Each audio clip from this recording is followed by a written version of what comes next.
Good afternoon বন্ধুরা। এই দেখো, আজকে আমি খাসির মাংস রান্না করছি। আজকের মেনু খাসির মাংস। এটা কষানো চলছে। এই যে তেলটা উঠে গেছে, তেলটা ছেড়ে দিয়েছে। এইবার আমি জলটা দিয়ে দেবো। মাংসটা আমি প্রেশার কুকারে আগে সেদ্ধ করে নিয়েছি, আর আলুটা ভেজে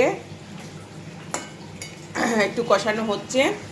কষানো হয়ে গেলেই তারপরে আমি জলটা দিয়ে দেবো।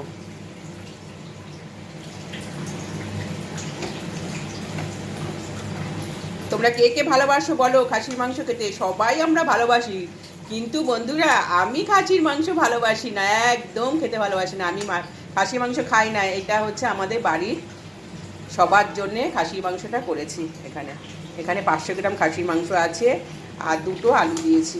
এই দেখো আলু, এই দেখো খাসির মাংস।